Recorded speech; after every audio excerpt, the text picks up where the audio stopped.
The Alpha Sessions.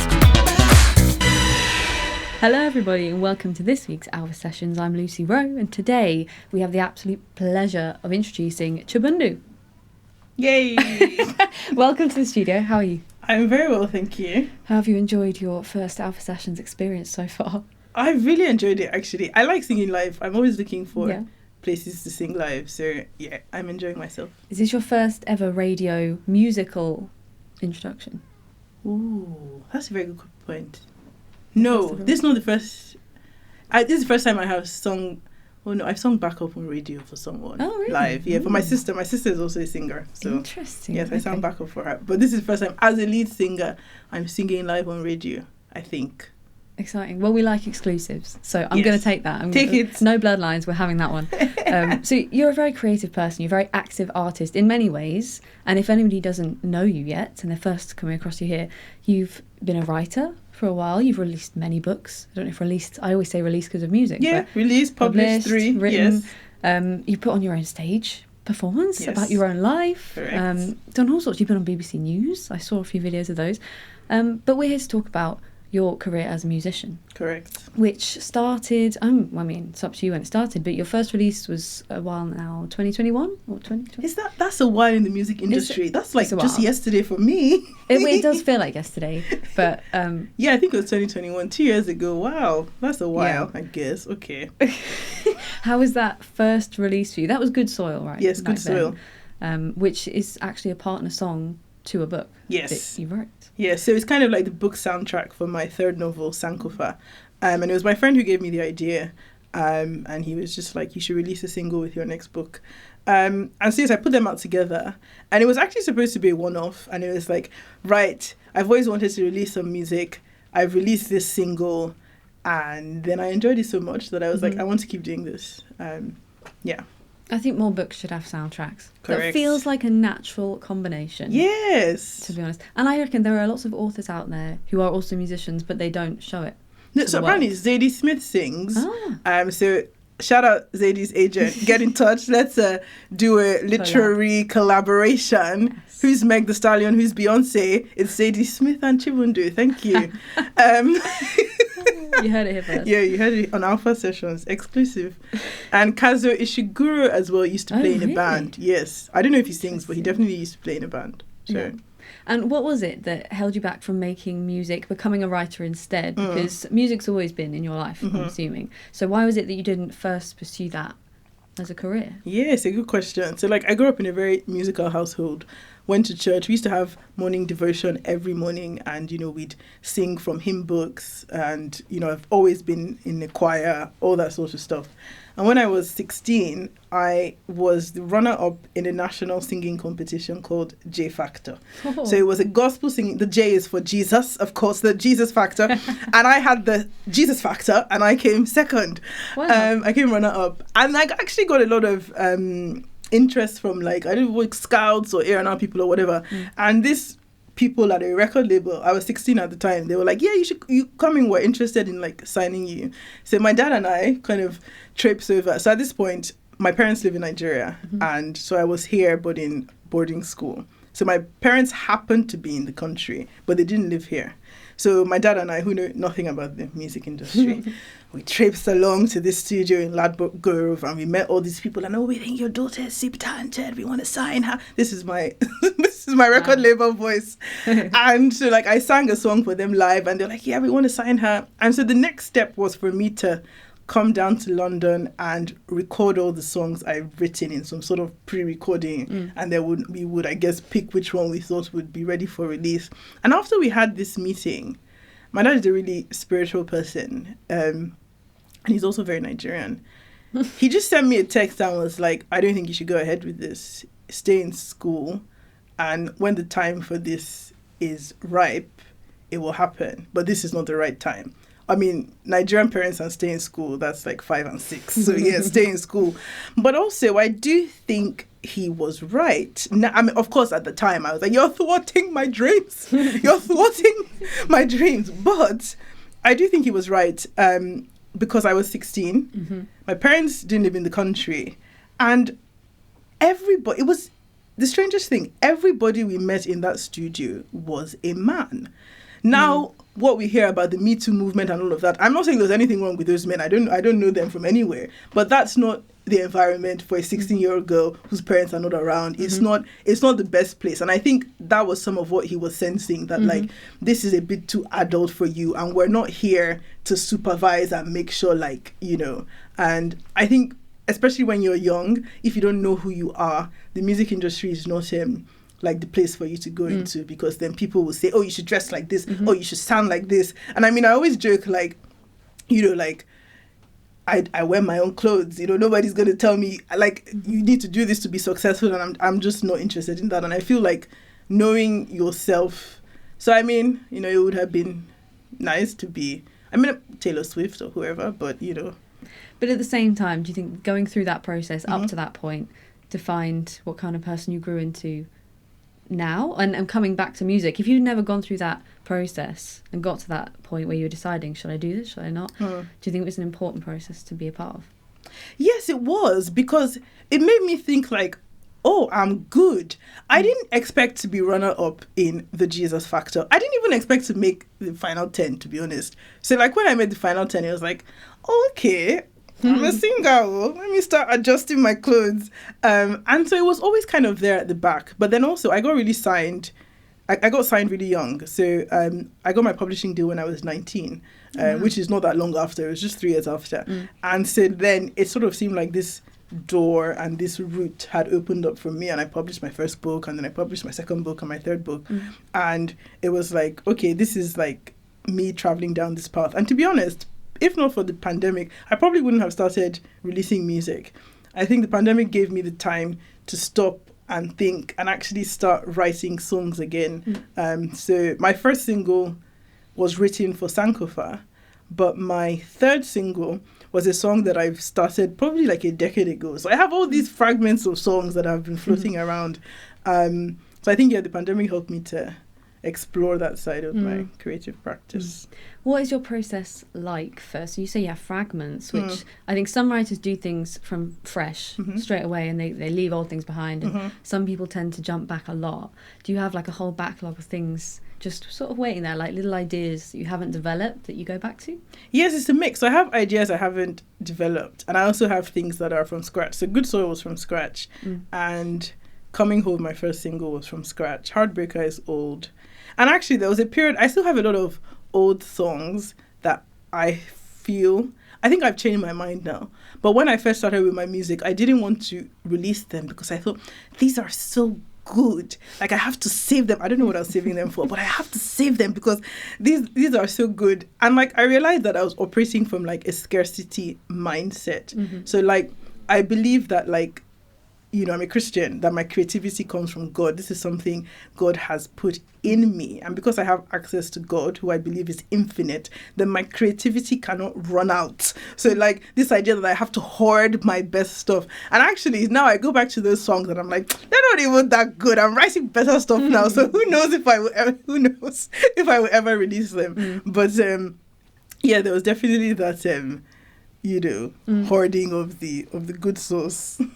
Does your faith play into your songwriting as well, as in the content? So it plays into how you make decisions or how you feel about your music and your creativity, but does it also come into the actual content of the music?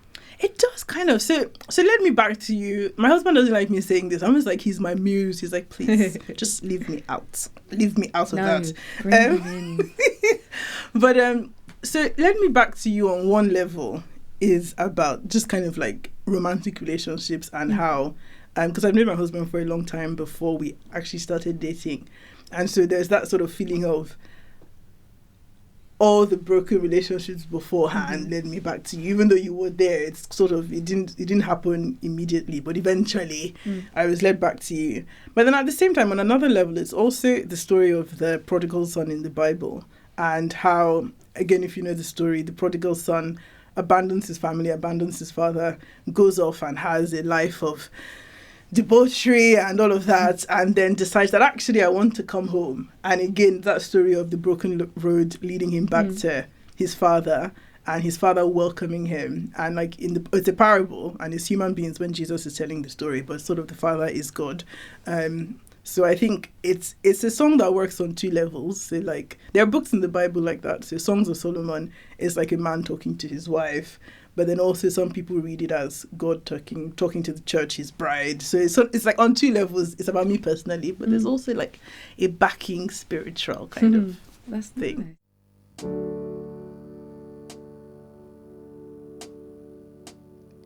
I'm not one of those people who has life planned out. I take things day by day and try to figure it out. Sometimes my life may look a mess, but trust me, darling, I'm just doing my best. Go in a straight line, but trust me, I'll still get what's mine.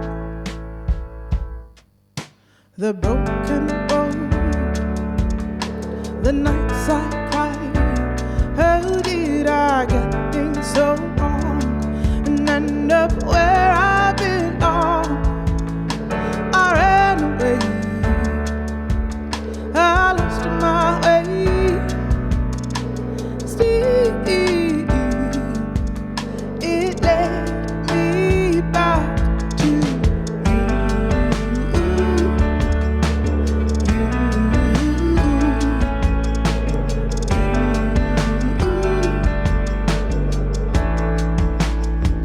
Some days I feel I've been left behind.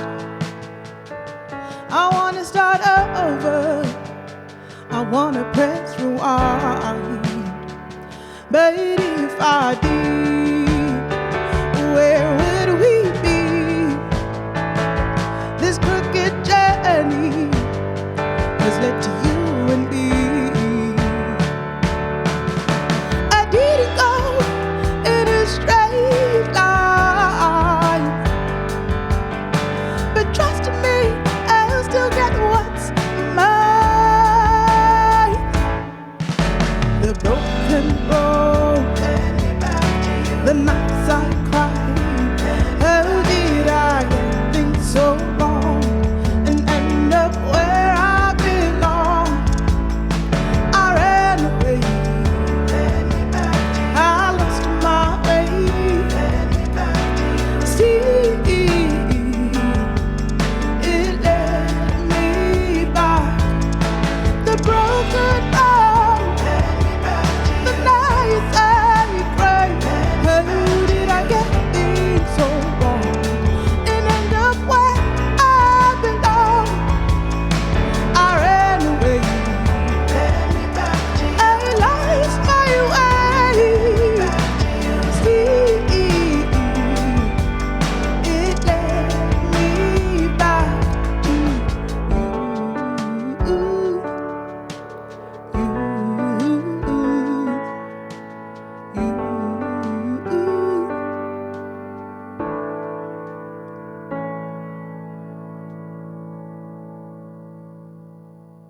The Alpha Sessions. It's very interesting. It's unique, I think, especially on Alpha Sessions. I feel like I've never had a discussion with somebody about faith before. So that's good. Number 2 in the Jesus factor. Yeah.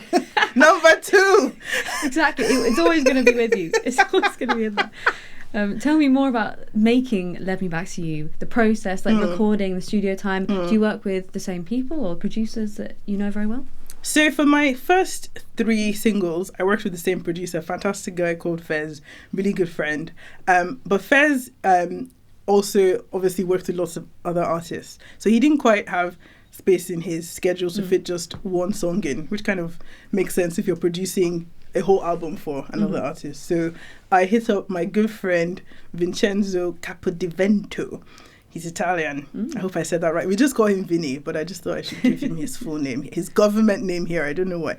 Anyways, and so I hit up Vinny. So Vinny usually plays the guitar for me.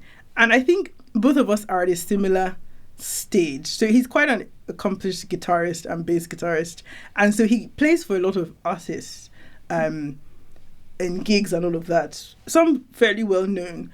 but he's not yet known as a producer. So he's trying to break into the producing side of music. And I'm just trying to break into music at all. So it's kind of like, I know I've made a career as a writer, but then sort of trying to get into this music gig. How does all this stuff work? So we got together. He has a studio in his house, and like, you know, bare bones, like, you know, like the insulation is like, Vinny, I'm not trying to, I'm not trying to expose you, but there's like blankets for like soundproofing, you know, like very rustic actually. I didn't want to, not raw, rustic, you know, character. Exactly. But it was fun. It was like a fun process. And also because like, I spent so much money on the first 3 songs and have not seen a penny. Actually, no, I think I've made £30. Hey, that's not bad. Thank you. So I was like, I don't want to spend that much money. So my first 3 tracks, I hired a keyboardist as well. That was sort of in the package, a pianist. But I played the piano, but I didn't really think of myself as like a session musician. But it was like, girl, you're going to have to become a session musician because we're not paying any session musicians. So I played the piano in this song. I actually kind of, I mean, I don't know how much Vinny would agree with this, but I think I was kind of like a junior producer. So like I came up with some of the motifs that you hear because it was just like, it's just 2 of us. We're not hiring anybody else, so we're gonna have to figure this out ourselves. But it was fun actually. Yeah, it was kind of fun. I think those processes are often the nicer ones, the nice experiences when they're really intimate and they're sort of just a lot more laid back. So that was for the latest single. Let me back to you. So talk me through Good Soil now, which was the second song you played for us today. Yes. So this is, as we mentioned earlier, the partner song to Sankofa. Yes. And how was this creating this song as a process in different to the I mean, so all my songs I write on piano, so like all of them sort of started with me, you know, playing around with chords and then sort of singing on top. But Good Soil I wrote in the aftermath of Chadwick Boseman's death, so I think that really like sort of triggered something in me.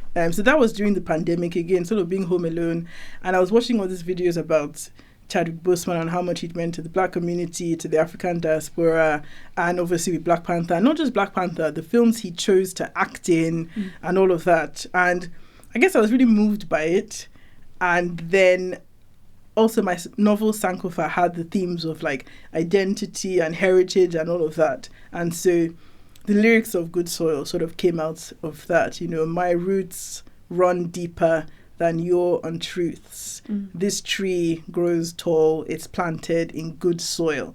And I mean, we shot the music video with like my nieces and nephews are in it, and like, you know, they're growing up in this context, and I want them to know that no matter what they hear sort of like externally, like, you know, you're from good soil. So like, you know, because people can project so much on you in this context when you're Black, and just to know that. And so like the lyrics are true. So the first line is, in my father's city there's a green street sign with my father's name on it. There is a street in Lagos named after my dad. Like, it's true. And like, this is what I want my nieces and nephews, I guess their grandfather, to know in this context, that you're from good soil, you're from greatness, you're from people that have achieved things, that have been brave, that have been entrepreneurs, that have been people of integrity. So yes, that's why I wrote that song. Yeah, Tell me more about the music video, because I've seen it. It's a lovely, really nice, like aesthetically pleasing video. I'm glad. I mean, also I want to touch now on this outfit. If you're only listening to this, I love the top so much. But your outfits in the video are kind of similar, very vibrant, very colourful. Thank you. Is that something that's important to you as well when you're doing visual stuff? So for this video in particular, did you have a lot of time to think about the way everything looked or the colours, or was it very natural? Did it all just come together? I will plan an outfit. Like when I go to, even before I know what song I'm singing, I'm like, what's my outfit? I like clothes, you know. I mean, you need to look at me, you know, I like clothes. But for the video, so very graciously, we got the venue for free. So it was in a gallery, the Christian Harehead Gallery in London Bridge, and they just happened to have a Nigerian artist who was showing at the time, Gerald Chukwuma. So his artwork is what you see in the background of the video.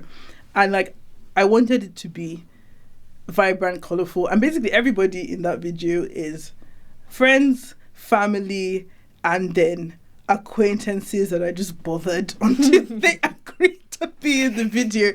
So like Christina Hurugu, who's like an Olympian and like a British sort of athlete who's won a gold medal. I'd never actually met her before she was in the video, but we were on a Zoom panel together, and I very cheekily stole her email from the group email, and I was like, "Hi, Christine, please, can you be in my music video?" So yeah, I just gathered my friends, my family. Eddie Caddy was in there. He's like a radio DJ and also like a comedian. Yeah, just go, and everybody else is related to me or acquaintances. And yeah, I wanted it to look good and like. So like my brief for what people should wear, I was just like, come correct, come looking, good. And, they showed up, they look good. Yeah. Yeah, it's a great video. And I mean, it just looks professional as well. So for something that it feels like a more of a full package. We talked about PR earlier. And in this respect, though, did you find releasing Good Soil, having it as a partner song must have helped to have that bit of a boost to match it. But how was the actual, like the social process of releasing it and getting any kind of an audience together? Was that a struggle? So, I mean, first of all, I didn't even know what PR was. This is how little I know about this whole music industry. So I remember literally there were like 40 people on the call sheet. One of my friends who had asked to be part of the video, he was asking me, because he kind of works more in media, he was like, so what PR are you going to do for the song? And I was like, I'm going to put it on Instagram. And I was like, okay, like, I didn't even know, like, there are people that's what they do, like radio pluggers or plug into here, there, and the other. And so fortunately for me, Sankofa did do quite well, especially in America. So I was selected for something called the Reese Witherspoon Book Club. And I think either Reese Witherspoon posted it on her page or she posted it on the book club page. Either way, so that sort of helped to sort of spread on Instagram. And then also, it was in a film, so in Nigeria, so like a Nollywood series that was on Netflix, and then that helped with streams as well. So it was in just for like 5 seconds or 10 seconds, but then they made it, the show did really well. It was called Far From Home, and then they made a playlist of all the songs that were in the TV series, and so that helped give it a boost on like Spotify. And I think it being attached to the book has helped, because it's rare to have a book that has a single attached to it. And it's rare to have a singer who's also like a published author. So I've really tried to milk all the publicity I can have of my rarity. I'm like a phoenix, people. I'm like a dragon. I'm the last dinosaur. Okay, I don't want to be the last dinosaur. Okay, I'm the first dinosaur.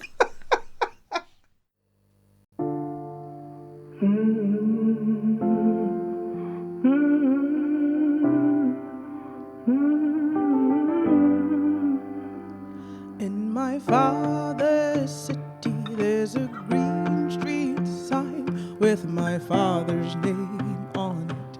My father's name on it. In my mother's city, there's a large brick house passed down in my family, built by my granddaddy.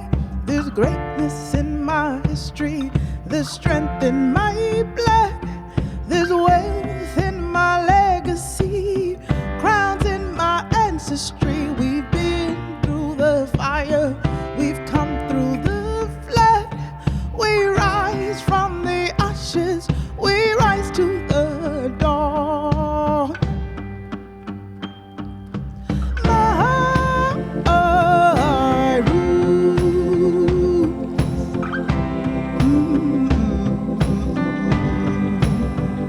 run deeper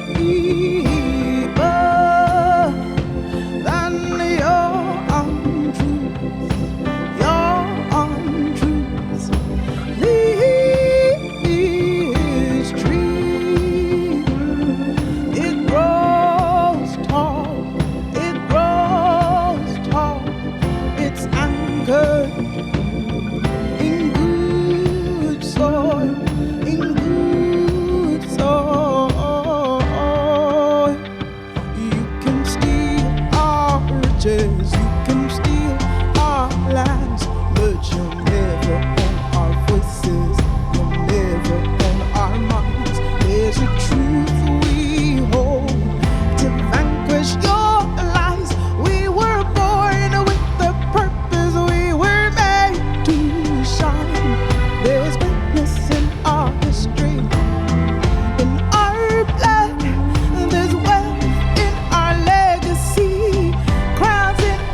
The Alpha Sessions. So in terms of social media, how do you feel about it? And we've already talked about Instagram a little bit. We haven't yet talked about TikTok because there's a whole world, and I do like talking about that.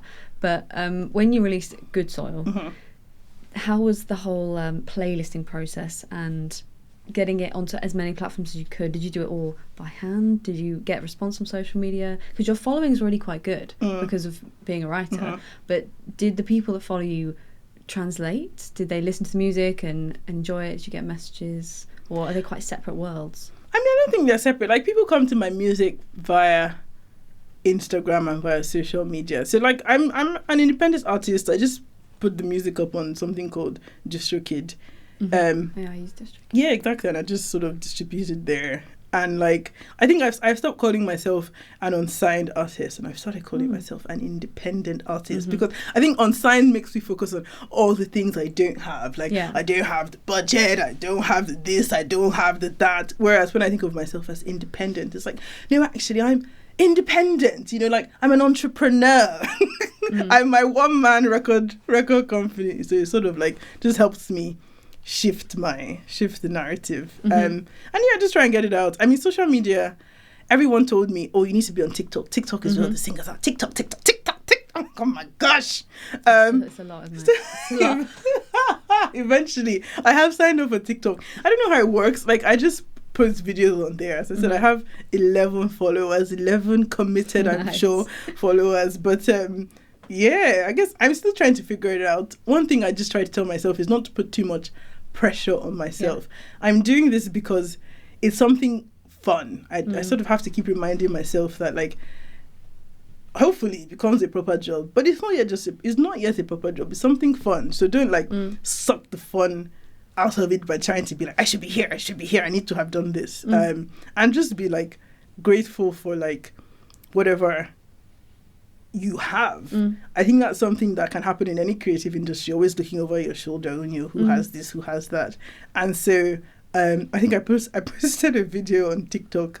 I spent so long making them. It takes so long to edit these things, you know. And I had 205 views, and I was like, this was supposed to be the one that goes viral. What's going on? And then I just felt the Holy Spirit say to me that, like, be thankful for what you have. Be thankful for even those 205 views. It's because if you don't learn how to be thankful, it's never going to be enough. You're just going to be an insatiable hole of discontent. When you have 10 million views, you're going to be like, why somebody else has 50 million? When you have 50 million, somebody else has 1 billion, and so on and so forth. And so, like, sort of just learning to enjoy the journey. And all these things are cliches, but they're cliches for a reason. Yeah, I think it's always important to remember that there are people below where you are in terms of their numbers looking up to you, thinking, wow, that's success. Because it is easy to get in your head, isn't it, and think like the people above you are like, oh, why am I not there? But you achieve so much and you don't even see it sometimes. So it's definitely important to feel Lucy. That. But I mean, you've got a lot going for you. You've achieved a lot already. Tell me, Lucy. I'm listening. The Queen. I mean, speaking of, you've been on BBC News, which is another very exclusive thing, I feel. It's not something that I talk about regularly with people. I watched these performances where you had a little chat and then you sang a song, you had back, and it just, how was that experience performing on BBC? It's great, like, performing on, I was on Sunday Morning Live for my second single, Coming Home, and, like, it was just very exciting. But you see, the thing with this music industry is that, you know, something like that happens and you're like, this is it. I'm going to the Grammys, everybody pack your bag. And then you go back to your house and you're like, but my phone is not ringing. What didn't they see me on the BBC? Like, it's not this sort of, like, magic microwave thing. And this is the thing about enjoying the journey, or else you're always going to be feeling frustrated. Like, enjoy the good things that happen and then you keep going. And so definitely what I found, speaking honestly, is that, yes, with my books, I've had all sorts of press. There isn't, like, a media outlet in this country I haven't been on. I've been on the one show, everything. But then and so, like, when I came out with my music, I was like, okay, I haven't been on Graham Norton. I was like, Graham, come on, Graham, where's my booking? But, like, it hasn't translated like that, and it's for me to say, you know what, that's fine. Just keep putting in the work, keep putting your music out there, and, you know, leave the rest to God. That's just something that I am working on learning that you do what is in your control. There's one of my favorite scriptures. It says, you prepare the horse in the day of battle, but the battle belongs to the Lord. And it's this idea that you do what you need to do, you do the preparation, and then you leave the outcome because you're not in control of that. So yes. You seem very composed, and very focused. But where can we see you live? Have you got any live music booked, live gigs, or is that something you're looking to do more of? So again, this whole thing of how does this music industry work? So in our conversation before this, Lucy was giving me some tips on how to get sort of live gigs. So like somebody told me, booking agents. So like I emailed a ton of booking agents, and none of them have responded to my emails. That's also very common in this industry. It's fine. Like I'm not bothered by it at all. And so after sort of trying this with the first 2 singles, I was just like, why don't you do a show for yourself? Why are you looking for who to put you on if they're not giving you space? Do your own show. So in February this year, I rented out a theatre, like a small one, like 60-seater for 3 nights, and then I did 3 shows. I booked a band, did the promo for the tickets on Instagram, on social media, this one and the other, and it was pretty good. So the Saturday sold out, Friday almost sold out, and then the Thursday no. So I shouldn't have done 3 nights. You sort of learn in the journey. So yeah, Friday and Saturday would have been enough. And I loved it. I enjoyed it. I really like performing live, but it was a lot of work. Oh my goodness, to do a show by yourself, from booking the venue to doing the promo to booking the room for the band to rehearse to it was a lot. So I was like, okay, I want to sing live, but I want someone else to do all the organizing. So I am still trying to figure that out. But yes, hopefully. Thank you guys for letting me come here. Like, this is like a big deal for me in that, I sent you guys a DM, you listen to my music and you say, yeah, come on our show. I was like, wow, I'm now doing my own PR. I'm an independent, I'm an entrepreneur, I'm a CEO. I love it. So yeah, this is exciting. Yes. Right. Well, I've had a lovely time, and I'm glad you did come on. The last thing I want to talk to you about is the 3rd song you sang for us, which is a previous single. It's one of the older ones, Heartbreaker. Yes, correct. So tell me about Heartbreaker. It felt more like a ballad, felt more emotional, more personal. Yes. Tell me about that. Yes, as I said, I started writing it a couple of years ago, and so yeah, it's called Heartbreaker. I think I was musing on the concept about how, like, when people say heartbreaker, sometimes they use it as a compliment. So like sometimes you see like children and they'll say, this one's gonna grow up to be a heartbreaker, and it's like, why do you want somebody to grow up to be a heartbreaker? There should be a builder of hearts, not a destroyer of hearts. Why is that a compliment? But this idea that if you actually go from relationship to relationship breaking people's hearts, then there's probably actually something broken in you. And I think a lot of my 20s were a lot of time of like confusion. And even though I was in relationships or I dated people, there's that thing of, if you yourself don't feel whole, you can't really contribute to a unit, or you can't be fully present or anything sort of life-giving in that unit. And so in the bridge I say, I don't need you to rescue me, I just need myself to be whole. The love you bring is too empty. I need a love that can satisfy my soul. And I think that, again, is speaking about my spiritual journey, in that I believe that there's something in me, there's a longing in me that can only be satisfied by God, that can only be satisfied by Jesus. And I need that before I need to be whole before I can then go into a relationship and for it to be fruitful. I need to be who I'm meant to be before I can be with somebody. Lyrics. I need to find me. And so yeah, it was a very sort of personal song about my 20s. I'm so glad I'm not in my 20s anymore. It gets better, guys. Get to 30 plus. This is where it's happening. And on that note, thank you so much for coming on the Alpha Sessions. Everybody out there, listen to the new single, Let Me Back to You. Buy the books. There's a lot going on. Keep an eye out. Thank you so much. Thank you. I'm a heartbreaker. I'll break your heart in two.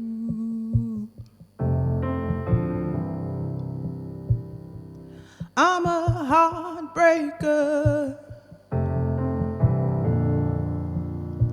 I won't be good for you.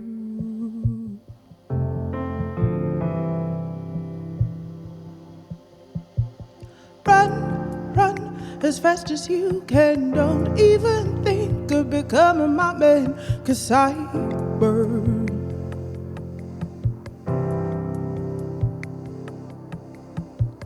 Move, move, get out of my way. Listen closely to what I have to say. I hurt.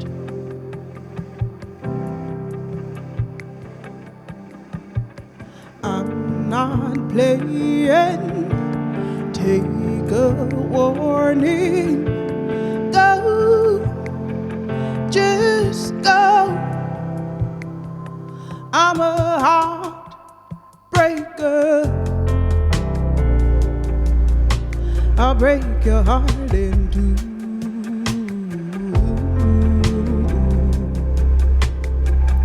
I'm a heartbreaker.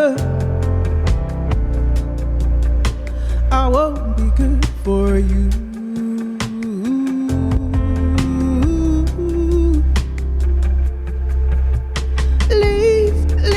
Leave me on my own. No matter how hard I try, I end up alone, 'cause I'm scared.